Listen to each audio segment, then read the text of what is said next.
Novamente, bom dia a todos. Sejam todos bem-vindos a mais um culto de louvor e adoração. Meu bem, hoje nós estamos em festa, né? Temos o nosso pregador, nosso pastor distrital, pastor da nossa igreja, e hoje estamos dando também um pontapé inicial da nossa semana de evangelismo com o tema Vire a Página. Você também que nos assiste pelas redes sociais, seja bem-vindo e sinta-se abraçado com o poder do Espírito Santo. Convido a todos a ficarem em pé e cantarmos todos juntos o hino inicial desse culto divino.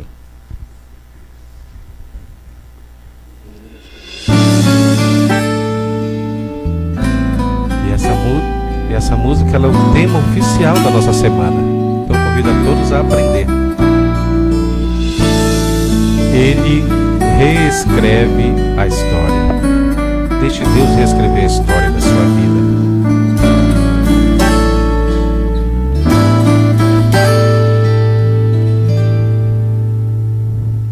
Olho para o mundo e tento descobrir o que aconteceu.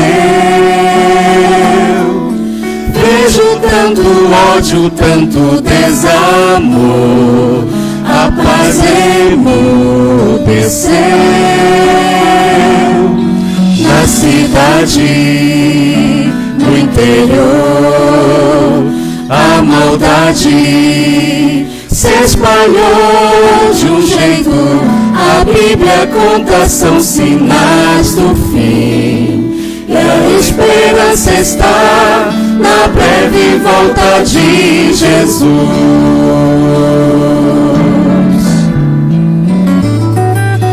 Ele reescreve a história, muda todo o enredo, deixa o final feliz. Ele é mais que especialista em mudar a vida e apagar o que passou. Hoje entregue os seus planos, todos os seus sonhos, leve aos pés do Salvador. Ele não muda só a história, na verdade quer mudar você.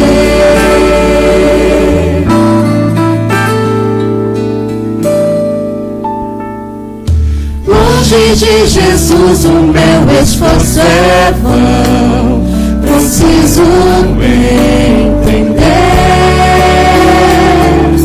Muitas são as lutas e as provações, eu posso perecer.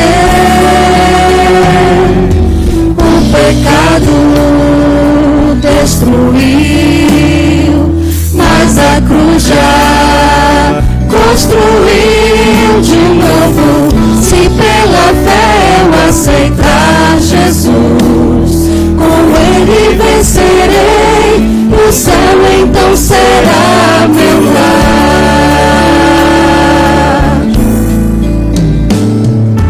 Ele reescreve a história, muda todo o enredo, deixa o final feliz. Ele é mais que especialista em mudar a vida e apagar o que passou. Hoje entregue os seus planos, todos os seus sonhos, leve aos pés do Salvador. Ele não muda só a história, na verdade quer mudar você.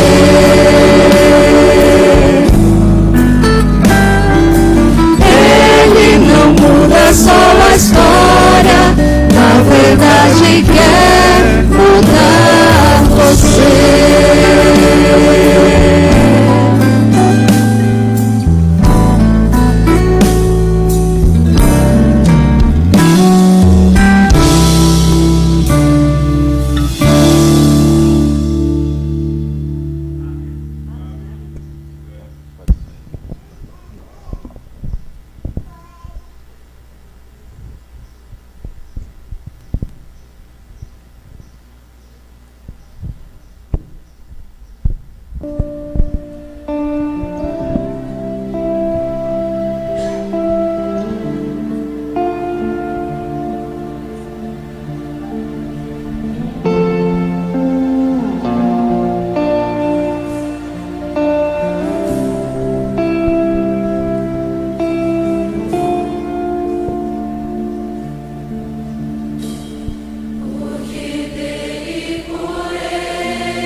Santo Deus e bondoso Pai que estás no céu,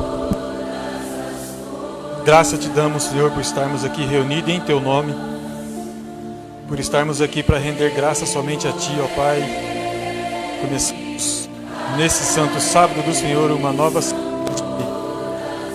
de evangelismo, onde dentro dessa caixa nós vamos colocar todos os nossos pedidos, todos os nossos agradecimentos.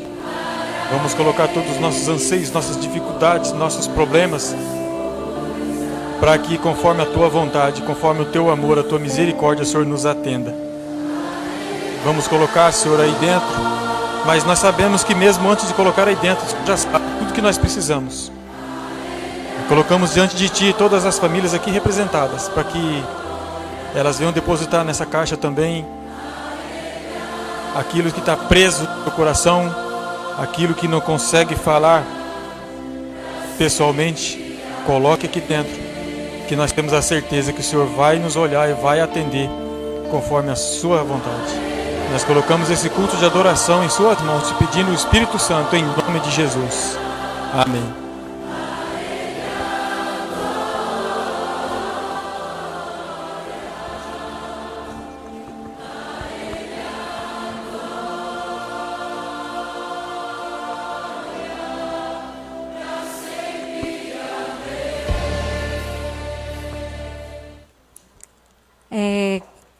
Realmente é um motivo de alegria demais, né? Estarmos na casa de Deus. Eu estou até um pouco emocionada porque tudo que nós precisamos fazer para Deus é deixar que o Espírito Santo nos mova.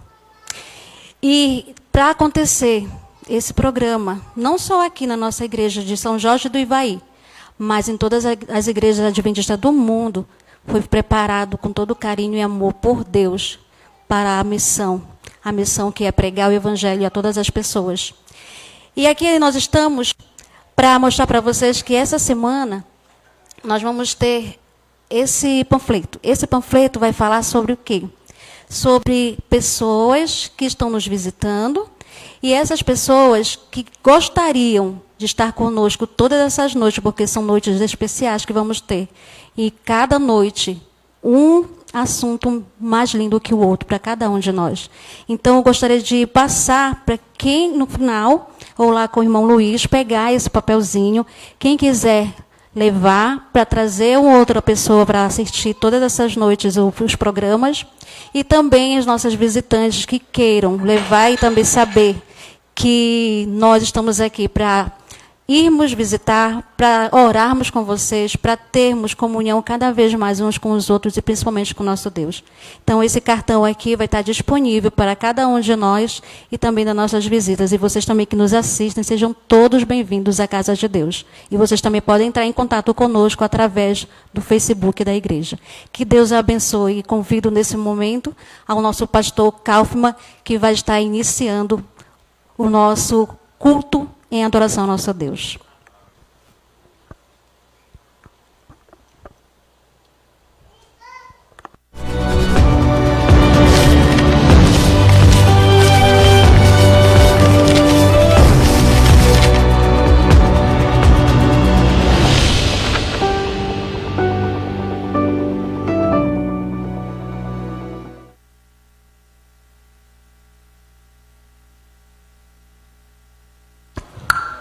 Um feliz sábado para você. Que alegria ver a igreja repleta de gente bonita num lugar só. É muito bom saber que mais uma vez estaremos realizando uma semana de oração e contamos muito, irmãos, que o Espírito Santo faça maravilhas essa semana. Amém? Como vocês viram, essa semana tem como título Vire a Página, né? E hoje nós vamos aprender, através de muitas histórias bíblicas, a como aprender a virar as páginas da nossa vida. Que páginas são essas? Páginas em branco. Imagine vocês. Páginas em branco, ideias à cabeça, elas nos trazem personagens interessantes, elas começam a nos trazer criatividades para um enredo criativo e bem planejado. E assim acontece quando uma história ela surge na mente de um autor e ele então traz a criação de um novo livro. De acordo com pesquisas realizadas, há no mundo mais de 129 milhões de livros. Mais livros, né? Mais conhecimento. Mas 129 milhões é bastante, não é? Poderíamos dividir todos eles em duas grandes listas. Livros de ficção científica, livros de ficção e livros que não são de ficção. Entre outras palavras, eu quero dizer aqueles livros que trazem histórias fictícias e aqueles livros que trazem histórias reais. Sabe, os livros de ficção, eles tratam de apresentar o tema usando sempre o imaginário, o irreal, uma história totalmente inventada. Os de ficção científica, aqueles de fatos reais, de não ficção, eles apresentam verdades. Apresentam verdadeiramente histórias da maneira que aconteceram. E ao escrever um livro, o autor não sabe quantas páginas ele usará. Tudo vai depender da sua criatividade, tudo vai depender da sua imaginação, ou do acesso às suas pesquisas, notícias e das avaliações que ele encontrará no caminho. Um fato interessante, no entanto, é que em toda obra literária, de ficção ou não ficção, ela sempre traz uma história. E essa história, queridos, ela traz sempre um padrão básico para a resolução de conflitos. E neste final de semana, a partir de hoje, nós teremos maneiras de como reescrever as nossas histórias. Nessa semana estudaremos histórias inseridas neste livro sagrado. Este que é o livro mais comentado, mais estudado de todas as eras. Esse livro que é conhecido por todo, bem dizendo, por todo mundo. É verdade que muitos ainda não conhecem da maneira que nós o conhecemos.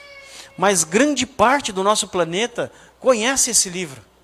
E eu quero dizer para você que esse livro é um livro especialista em fragmentos humanos. Ele conta a sua história, conta a minha história. A única diferença é que ele não conta somente o nosso nome. Mas as histórias que aprenderemos aqui essa semana serão histórias que motivarão o nosso coração a olhar sempre para cima, a sempre aprender a virar as páginas da nossa vida. O fato mais importante e incrível é que esse livro tem o poder de nos trazer a satisfação de enxergar pela fé aquilo que nós não podemos realizar. Muito embora nas páginas deste livro possamos registrar nas nossas vidas desafios, muitos conflitos, eu quero dizer para você que ao nós meditarmos neste livro, nós vamos ver quantas histórias parecidas, idênticas à nossa, nos ajudarão a reescrever e até melhor, escrever novas páginas da nossa vida, virar as páginas, como agora pessoas realmente transformadas pelo poder do Espírito. Eu quero começar essa manhã contando a história de uma moça chamada Helena. Tem alguma Helena aqui hoje? Tem alguma Helena? A Magda, não sei quantos sabem, a Magda também chama Helena, que é Magda Helena o nome dela, minha esposa. De vez em quando em casa eu chamo ela de Helena, oi Helena. Ela, hã? Está me chamando? Ela esquece que é o segundo nome dela. Mas a história que eu quero contar para vocês, ela foi relatada, todo o sermão, dessa semana, ele foi escrito, inspirado por Deus, escrito pela professora Denise Lopes. É uma mulher de Deus, uma mulher muito temente ao Senhor, dedicada à obra do Espírito Santo. E vou falar para vocês, cada tema traz uma motivação tão grande. E começando pelo conflito de Helena, eu quero dizer para vocês que ela conta que essa menina era uma jovem de 26 anos de idade e recém-casada. Depois de um namoro e um noivado totalmente felizes, ela vê a realização então do seu sonho. O dia do casamento, a lua de mel, a casa nova, enfim, tudo novo, vida nova. E aliás, esta é normalmente a ideia do que se tem, né? Casa nova, vida nova, os dois uma única carne. Mas a casa de de Helena, ela ainda não tinha todos os móveis. Mas isso para ela não era problemas. Pois o amor que ela tinha para aquela nova vida, para aquelas novas páginas viradas, era superior a qualquer móveis que ela possuía. Pelo menos era o que ela pensava. Mas os dias se passaram. Conta a história que a vida, nem tudo que é bom, por enquanto, dura para sempre, não é verdade? E na vida de Helena não foi diferente. Uma nova realidade está sendo agora apresentada com ela. Novos sentimentos. Não era apenas a insegurança de estar morando em um lar novo, mas também os desafios de um novo trabalho e a dificuldade de ser aceita naquele novo local. E agora começam as invejas, fofocas, que começam a destruir a satisfação do que ela poderia encontrar em tudo que ela fazia. Então a produtividade, a eficiência do seu trabalho profissional, tudo começaram a se decair.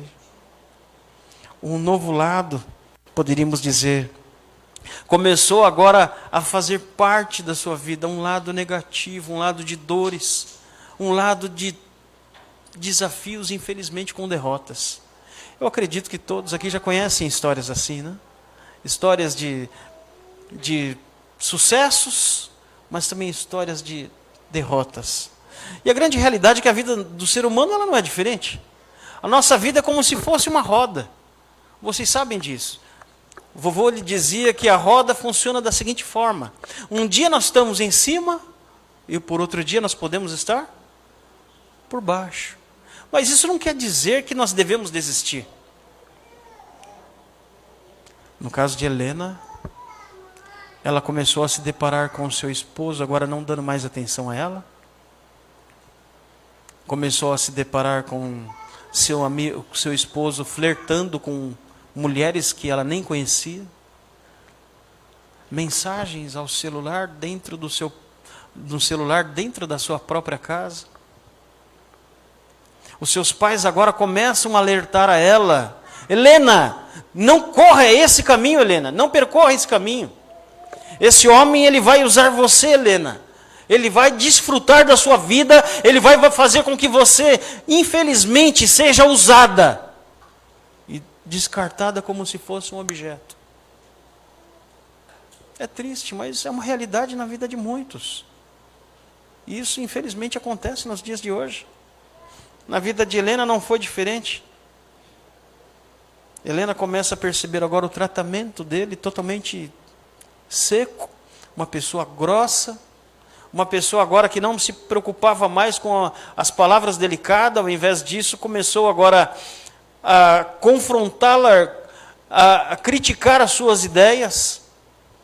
E a pior coisa que tem é quando nós estamos dentro do lar e a própria família, o próprio cônjuge, ele esquece que somos uma única família, do mesmo time.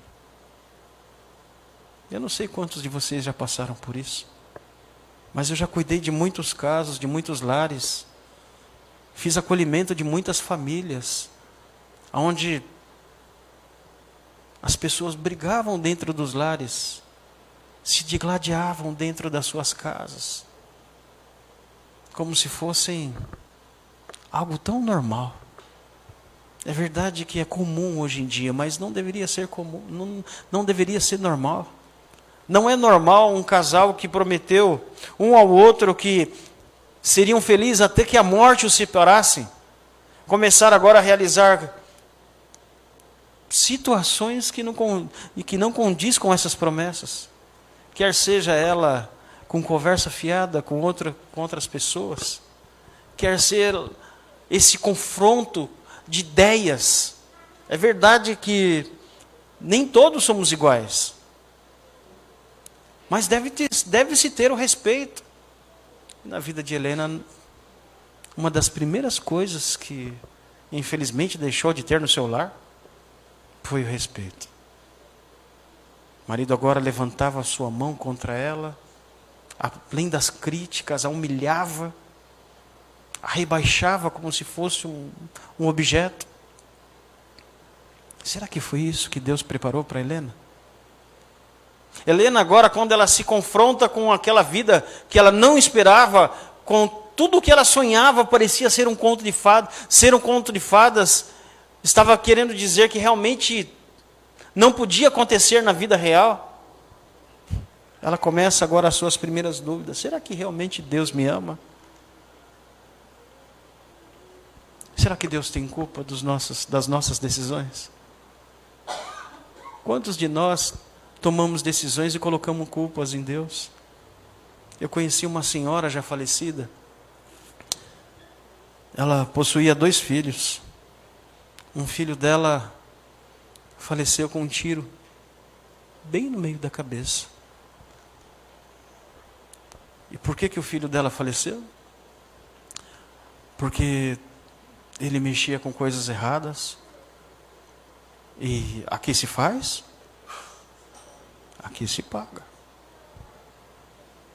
O próprio mundo do crime tirou a vida daquele jovem. E ela virava para Deus e falava assim: Deus, por que o Senhor tirou o meu filho de mim? Será que Deus tem culpa disso? Como dizer para uma mãe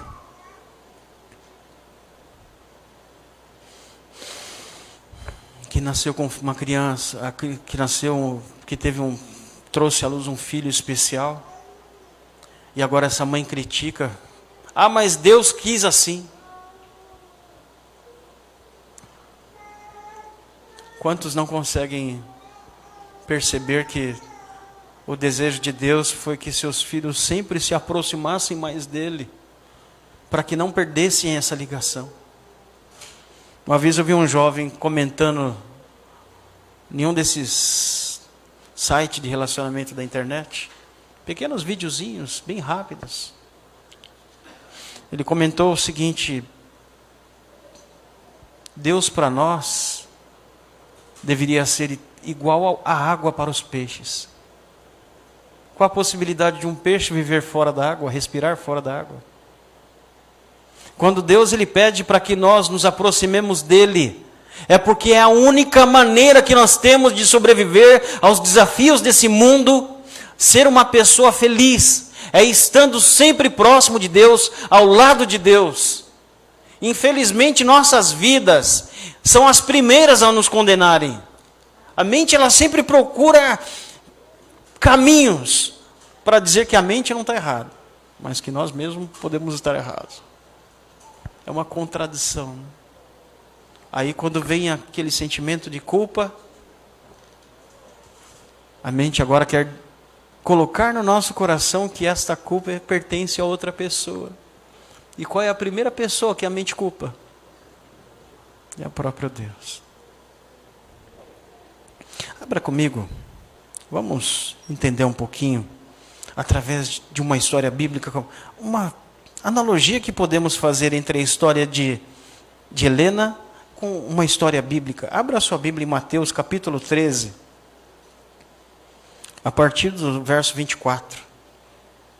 Mateus capítulo 13, você que está em casa pode nos acompanhar também, capítulo 13, verso 24 até o 26.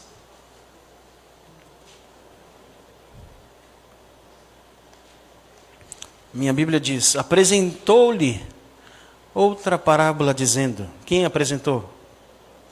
Jesus. O reino do céu é semelhante a um homem que semeou uma boa semente no campo. Mas enquanto dormiam, os homens, veio o seu inimigo e semeou o joio no meio do trigo e foi no seu caminho. Jesus contou essa pequenina parábola, queridos, para que o povo daquele tempo e todos nós pudéssemos compreender o motivo pela qual as coisas acontecem como nós não gostaríamos que acontecessem. Infelizmente, as coisas elas sempre fogem do rumo, fogem do trilho. Às vezes um sonho que nós queremos realizar, eles são interrompidos por coisas que não é culpa nossa, mas também não é culpa de Deus. E Deus querendo agora, através de Jesus, apresentar para nós que não é da vontade dele que coisas ruins acontecem. Jesus apresenta a parábola do joio e do trigo. Nessa história, é uma história que podemos entender que o próprio Deus reconhece que houve um inimigo, quem é o inimigo, e Ele mesmo faz questão de dizer para os seus servos que ainda não está no tempo de tirar este inimigo de próximo de nós. Entre outras palavras, eu quero dizer para você que quando o bom Pai que está no céu semeou sementes boas, fazendo que o mundo fosse perfeito, um outro ser que a Bíblia cita como seu inimigo, e nós sabemos que o inimigo de Deus é o nosso inimigo, o inimigo das nossas almas é o próprio Satanás. Ele, durante a noite, enquanto todos dormiam, ele semeou ali sementes ruins. E agora as duas começam a crescer de forma parecida, só que uma sufoca a outra. Eu não sei quantos aqui já viram um joio e um trigo. Alguém já pegou um joio e um trigo? O trigo, quando ele cresce, à medida que ele vai crescendo, ele se dobra, ele cria peso, ele tem consistência. O joio, ele é sempre formoso, ele tem aparência. Enquanto ele cresce, fica tão belo. Quando se abre o joio, observa-se que ele não tem conteúdo. De nada vale a sua aparência. E o trigo, quando ele é trigo mesmo, ele se pende por causa do seu peso. Mas Jesus conta na história que quando os seus servos reconheceram que havia se misturado os joios junto com o trigo, eles falaram: Senhor, vamos pegar a foice e vamos cortar todos. Vamos tirar todos os joios do meio do caminho. E o conselho do próprio Jesus, da pessoa, né? Do senhor da fazenda, que simboliza o próprio Deus na história, conta que ele não podia cortar ainda, enquanto não amadurecessem os dois para poder provar que um será um e um será o outro. Deixa eu deixar claro para você que essa mensagem dessa parábola, ela não fala sobre predestinação, tá? Não quer dizer que só porque Jesus falou que foi colocado joio, uma vez joio, sempre joio, tá? Jesus só estava querendo simbolizar que o inimigo veio, colocou sementes ruins e não dava-se para identificar quem era bom, quem era mal. Por isso não podia se fazer a ceifa. Mas um detalhe: a Bíblia nunca pregará sobre destino, ou seja, uma vez que você nasceu ruim, o que vai acontecer com você? Você vai ter que morrer ruim, tá? Não pense nessa parábola desta forma. O que eu quero dizer para você é que às vezes você pode viver um dia de joio, mas o maior conselho que nós temos hoje através da Bíblia, ao nos entregarmos a Jesus, é saber que Ele pode e tem poder para nos transformar num trigo. Amém? Deus, Ele é o bom agricultor para demonstrar o seu amor. Por isso que Ele plantou a boa semente. Mas, ao mesmo tempo, Ele pediu para que pudesse então aguardar. E vai chegar o momento da ceifa, queridos. E o momento da ceifa, ele vai acontecer. Eu e você, querendo ou não. O dia realmente da colheita, ele virá. Minha sogra, ela costumava dizer assim, olha, cada um com a sua colheita. Entre outras palavras, o próprio livro de Eclesiastes, ele nos diz que Deus trará juízo a toda obra, quer seja boa, quer seja má. Voltando para a história de Helena, Helena passou por uma dificuldade grande. Uma decepção terrível. Eu sei que tanto aqueles que me ouvem quanto os que estão aqui, alguém já pode ter passado por situações dessas. Mas eu quero dizer para você que Deus, Ele nunca foi favorável aos conflitos. Deus, Ele nunca foi favorável a essa dor que pudéssemos passar. Fazendo menção disso, eu quero fazer uma pequena digressão, lembrar do jovem casal, Adão e Eva. Deus havia criado o mundo em um único dia, em uma única semana. A Bíblia fala que naquela semana Deus fez o céu, a terra, o mar, a fonte das águas, o homem e a mulher e todo mundo. E agora, o homem e a mulher são criados por Deus, tudo era perfeito. Toda tarde, a pessoa do próprio Senhor Jesus vinha ao encontro deles. Eu vou repetir. Toda tarde, na virada do dia, a pessoa do próprio Senhor Jesus, o Criador, ia na presença deles e faziam ali um lindo pôr do sol juntos. Durante o dia inteiro, eles podiam receber a qualquer momento visita dos anjos. Durante o dia inteiro, foi instruído por Jesus aquele jovem casal, que acreditassem sempre na palavra de Deus, em não se aproximar daquela árvore. Podia ser um lago, podia ser uma passarela, mas era apenas um teste, onde aquele teste era para poder provar para o inimigo de Deus que o homem merecia a chance de ser eterno. Até então, não, o homem era santo, mas não tinha a eternidade. Mas por ocasião da presença do inimigo estar próximo deles, eles não vigiaram o suficiente. Desaperceberam que o inimigo de Deus estava próximo.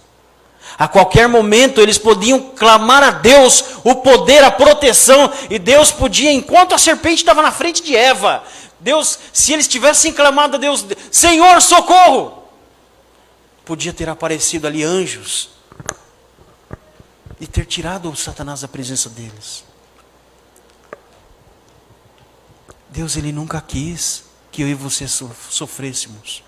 Apocalipse 12, a partir do verso 12, de 7 a 9, e o verso 12 é o que mais me incomoda.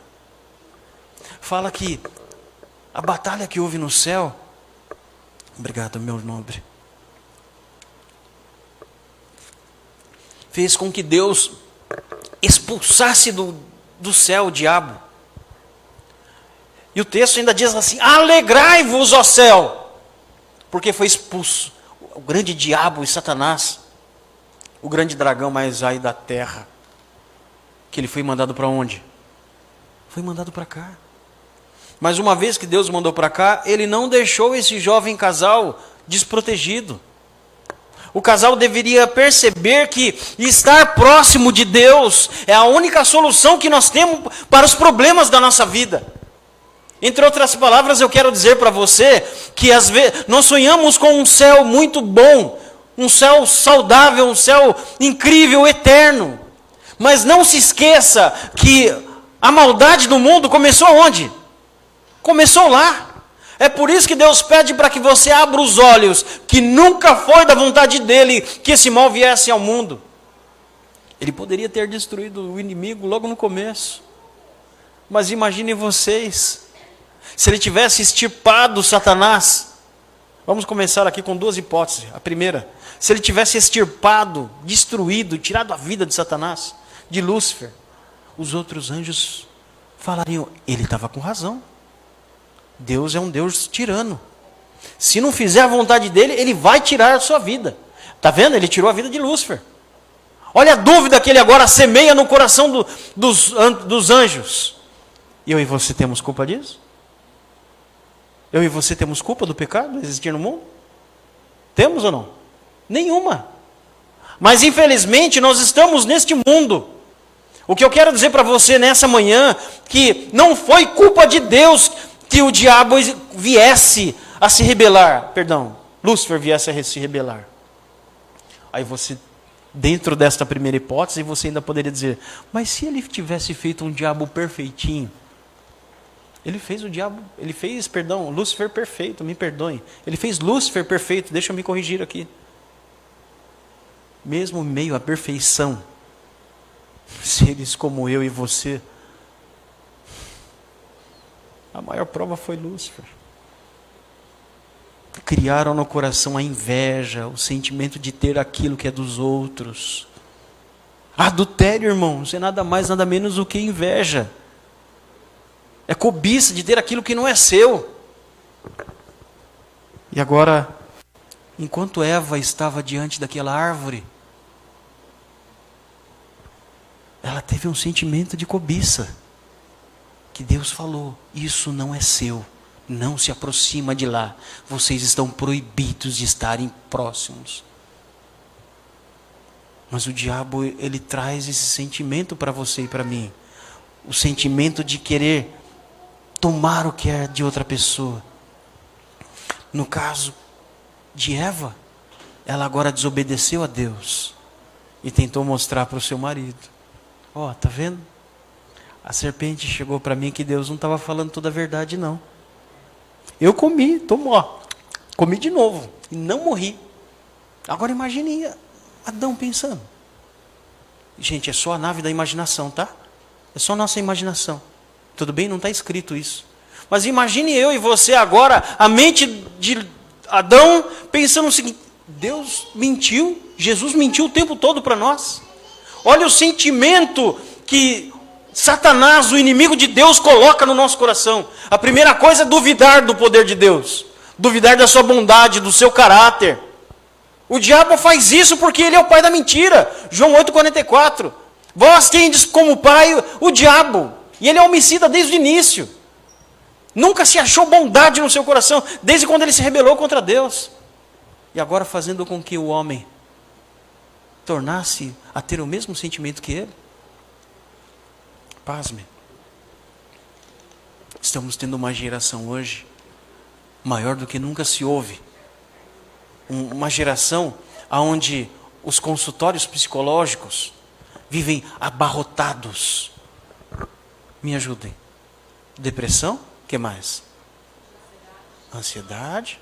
Me ajudem. Hã? Pânico? Quem que é o criador de todas essas doenças? É o diabo, gente. Eu não estou dizendo para você que se você tem depressão, eu também passo por depressão de vez em quando. Não quer dizer que nós estamos com o diabo no corpo, pelo amor de Deus, não estou dizendo que é isso, tá? Mas estou querendo dizer que o pai de todas as doenças, principalmente emocionais, psicológicas, mentais e físicas, é o diabo. Olha no que mundo, olha que vida que ele desejou para você e para mim. E fora, que o fato de saber que ele nunca mais vai ter acesso ao céu, ele quer destruir quem tem a possibilidade de estar um dia no céu. E agora eu gostaria de ver as mãos. Quantos gostariam de estar no céu? Ele tem inveja de você, que levantou a mão. Se você também levantou a mão em casa, saiba que o diabo tem inveja de você. Porque o diabo ele quer destruir as nossas vidas de tal forma, porque um dia foi nos prometido que nós moraríamos lá onde nós nunca moramos. E aonde ele mais desejava estar. Vida eterna, luxo. Agora, imagine a situação.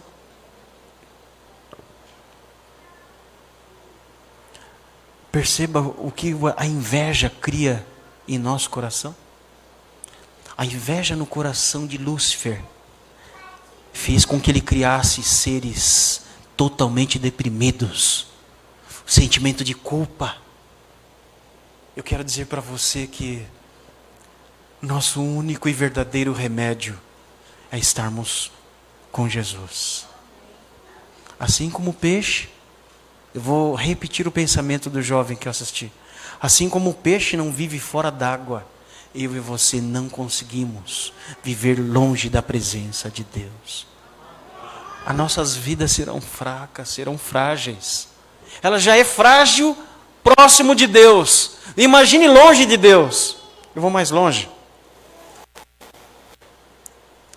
Qual é o pecado que falta o homem criar para que nós possamos nos igualar aos dias de Noé ou Sodoma e Gomorra? Nenhum. Disseste bem. Pode ter certeza que não foi você que disse, foi o Espírito que disse sobre você, filho. Não falta nenhum pecado, irmãos. Eu e você já com certeza, estou falando aqui dos mais experientes. Já vimos nessa vida, ou nós realizando, ou vendo pessoas realizarem ao nosso redor, tanta atrocidade neste mundo, tantos pecados miseráveis, que esses pecados fazem com que as páginas da nossa vida sejam marcadas de dor e desafios, marcadas de tristeza, depressão, de abandono, desânimo. E agora, Deus quer nos dizer que Ele sabe de tudo isso. E o único remédio para cada uma de nossas vidas é o próprio Senhor Jesus. O Espírito Santo é uma pessoa tão maravilhosa. O Espírito Santo é Ele que nos convence da justiça e do juízo de Deus. Aqui eu quero extrair pelo menos, deixa eu aumentar um dedo aqui, 3 importantes lições. Primeiro, Deus ele sempre nos orienta a respeito daquilo que é importante para a nossa vida. Onde achamos essas orientações? Na própria palavra de Deus.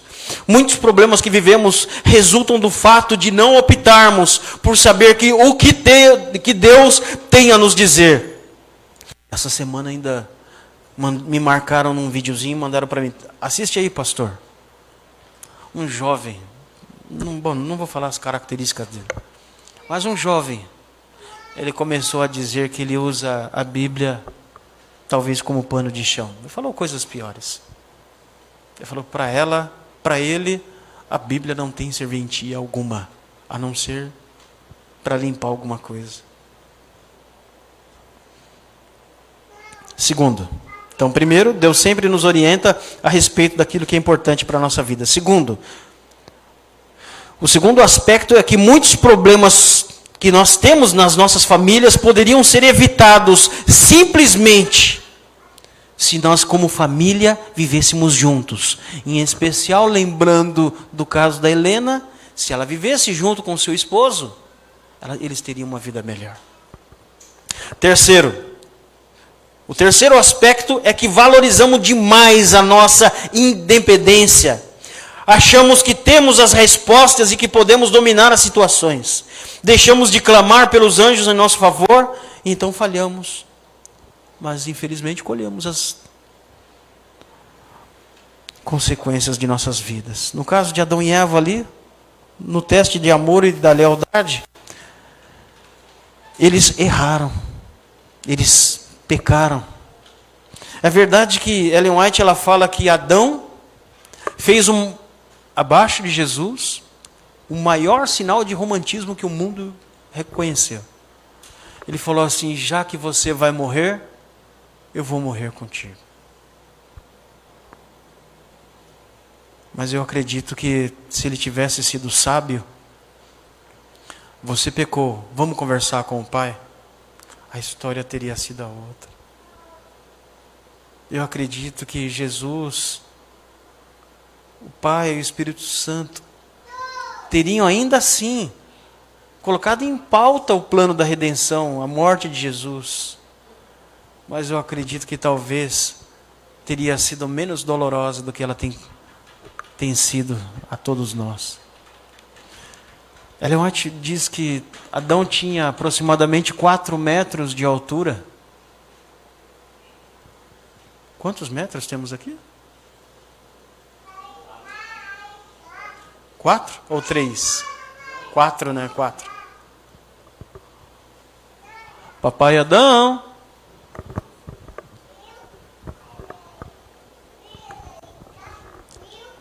O que é você?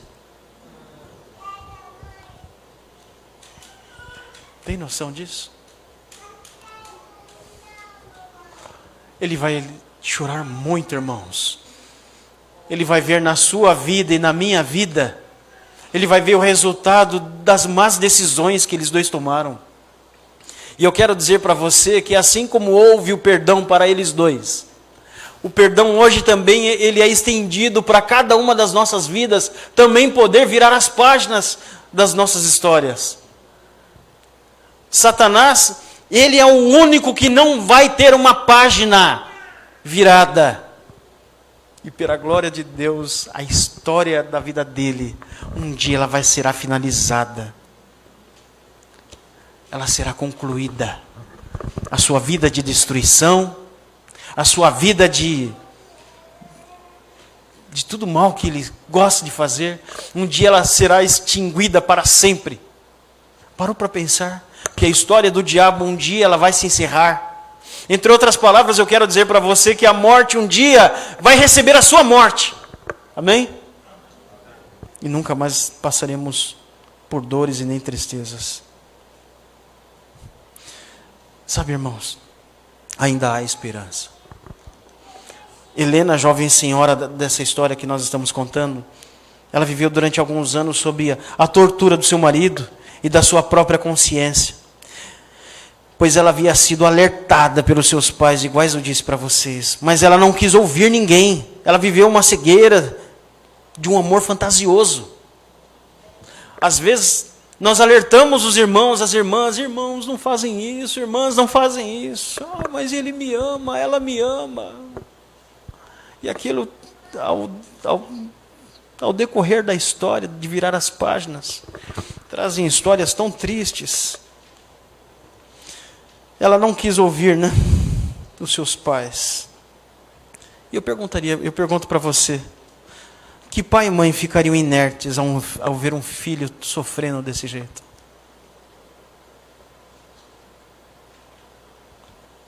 No caso dela, graças a Deus, os pais nunca abandonaram. Ela pôde então voltar para o lar dos seus pais. Seus pais a receberam de braços abertos, a fim de que pudesse ajudá-la a reerguer a sua cabeça e ajudar a virar a página da sua vida.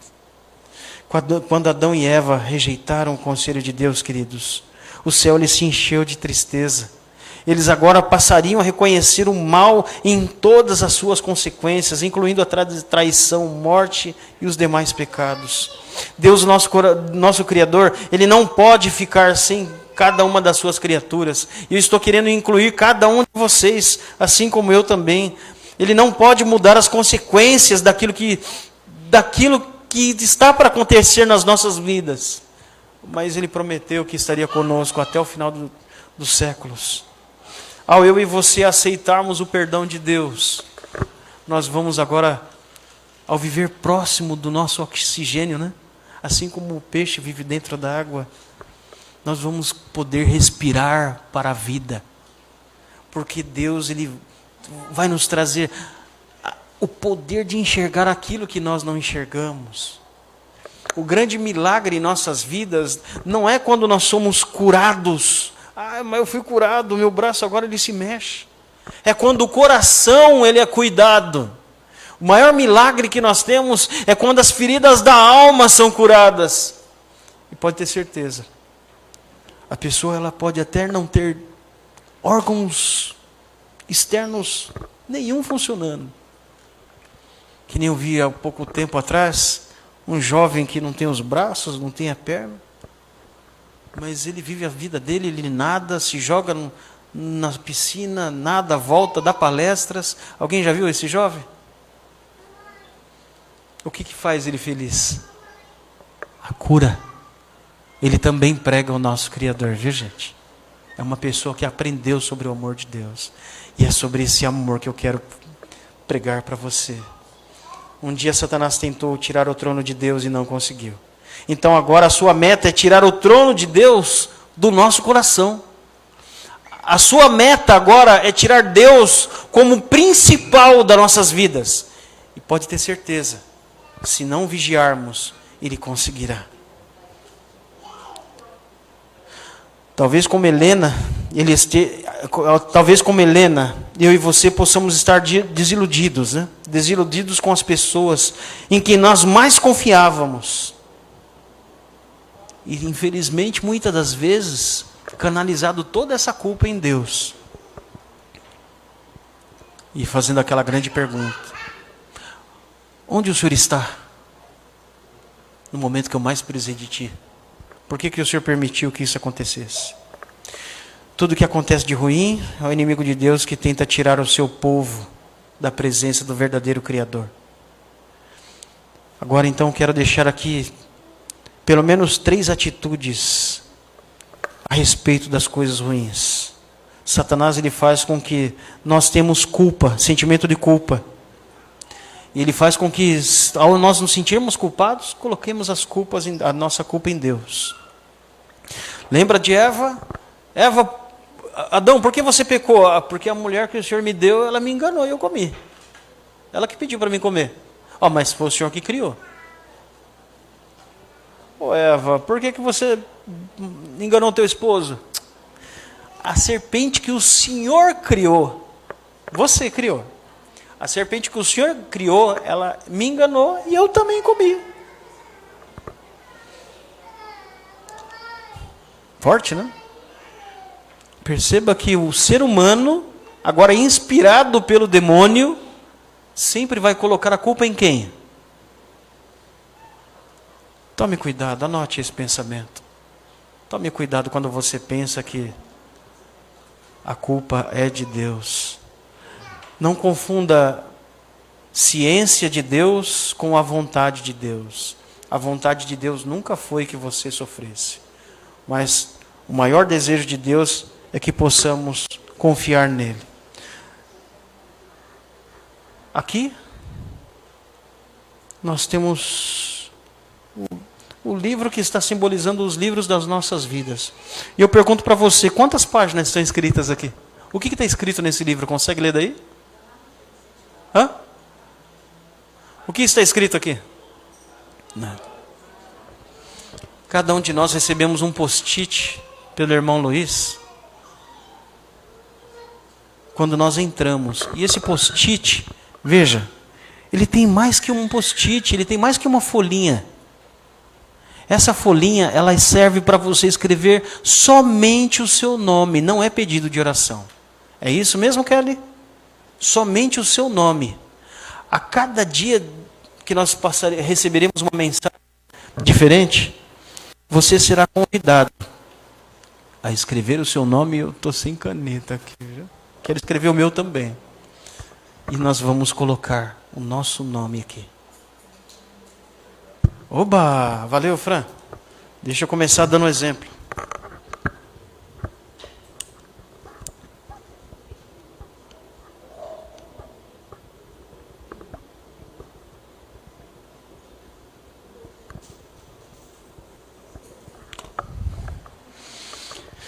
Nesse momento, eu quero convidar o Fran aqui na frente.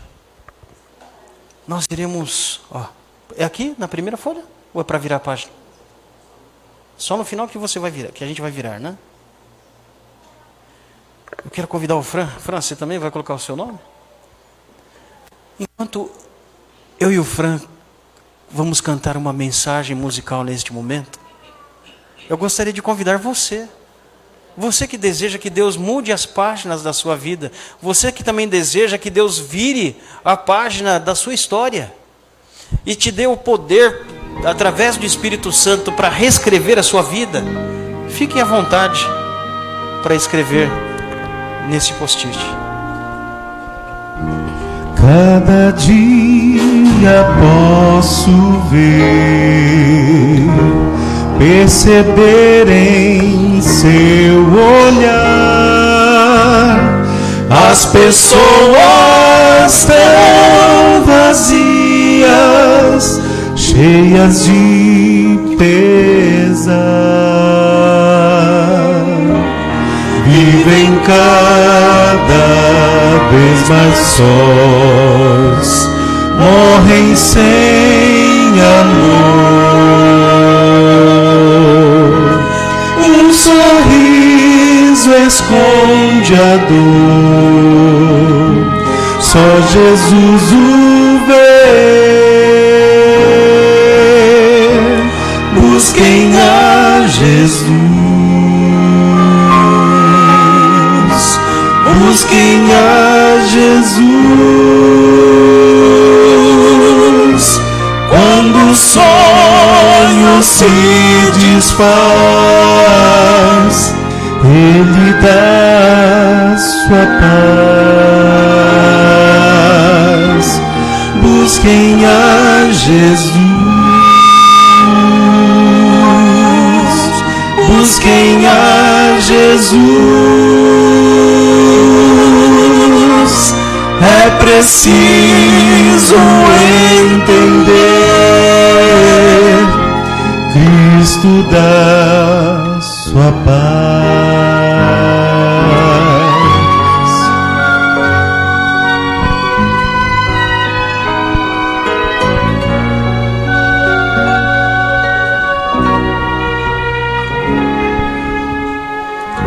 Sua luz Jesus me dá, Ele espera que eu vá ajudar a quem quiser nova vida encontrar, e a todo que vier muita paz buscar. Novo sol irá brilhar, trevas nunca mais. Busquem a Jesus, busquem a Jesus. Quando o sonho se desfaz, Ele dá sua paz. Busquem a Jesus, busquem a Jesus. É preciso entender, é preciso aceitar que Cristo traz a paz.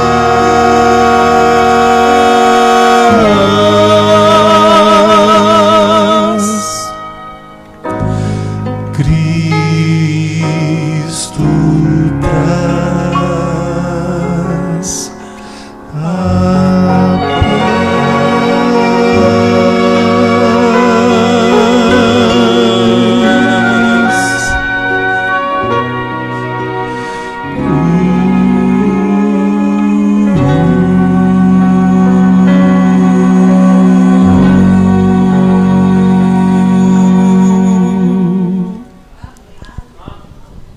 Você deseja que Jesus realmente escreva a sua história?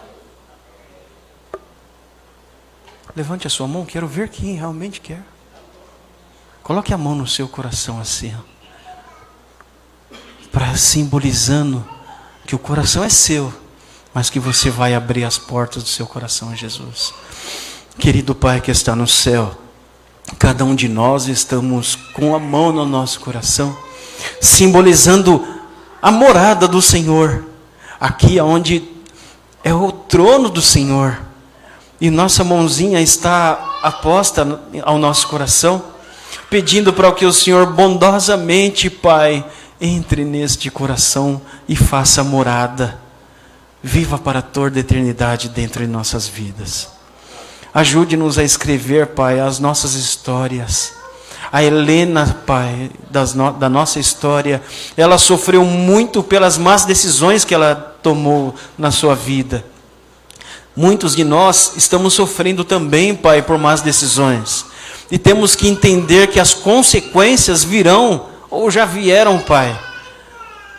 É verdade que o Senhor dá o poder para muitos conseguirem até vencer as consequências, mas outros não conseguem fugir delas. E eu te suplico em nome de Jesus, venha morar em nosso coração, para que possamos respirar o Senhor em nós. Dá-nos a certeza do seu amor, leve-nos de volta para o nosso lar. Ajude-nos a virar as páginas das nossas vidas, eu te suplico e abençoo toda a minha igreja, em nome do Pai, do Filho, me ajudem, e do Espírito Santo. Amém, Senhor. Amém. Irmãos, amanhã a semana de oração continua.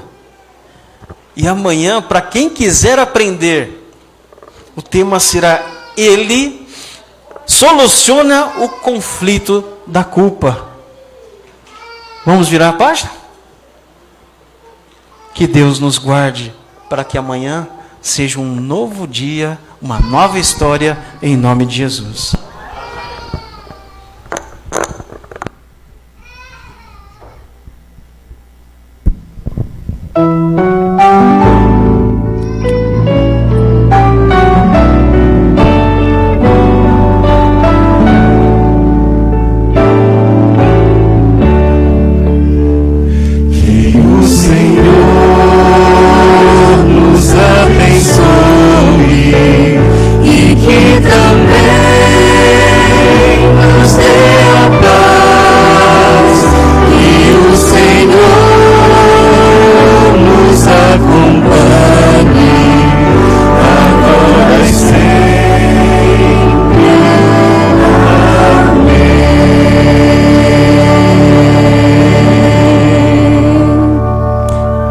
Todos um ótimo dia e um almoço maravilhoso na presença de Deus.